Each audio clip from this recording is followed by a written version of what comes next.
ఈరోజు మా అమ్మ స్టైల్‌లో టమాటా రసాన్ని ఎలా ప్రిపేర్ చేయాలో చూసేయండి.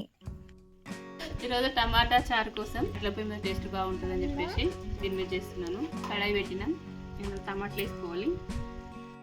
టమాటాలు ఇట్లా చిన్న చిన్న ముక్కలుగా కట్ చేసుకోవాలన్నమాట. ఇందులో కొంచెం చింతపండు వేసుకోవాలి.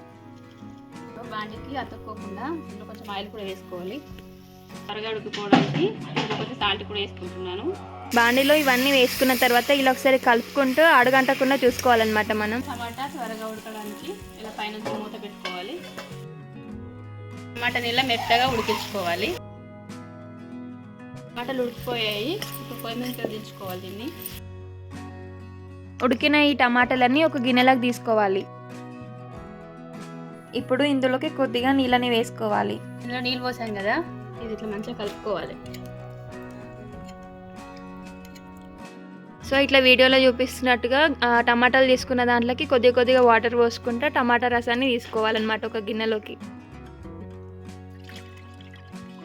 మొత్తం టమాటా రసాన్ని తీసుకొని పెట్టుకోవాలి. పొయ్యి మీద కడాయి పెట్టుకోవాలి. కడాయిలోకి 2 చెంచాల నూనె తీసుకోవాలి.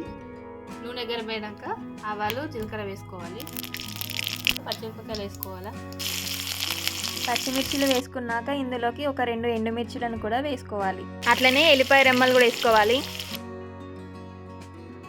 అలాగే పోపులోకి కొద్దిగా పసుపు, కరివేపాకుని కూడా వేసుకోండి.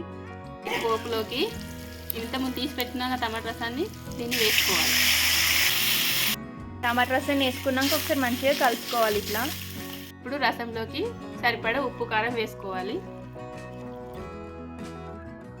ఇప్పుడు ఈ రసాన్ని 10 నిమిషాల పాటు మరిగించుకోవాలి. మరిగేటప్పుడు కరివేపాకు వేసుకోవాలి.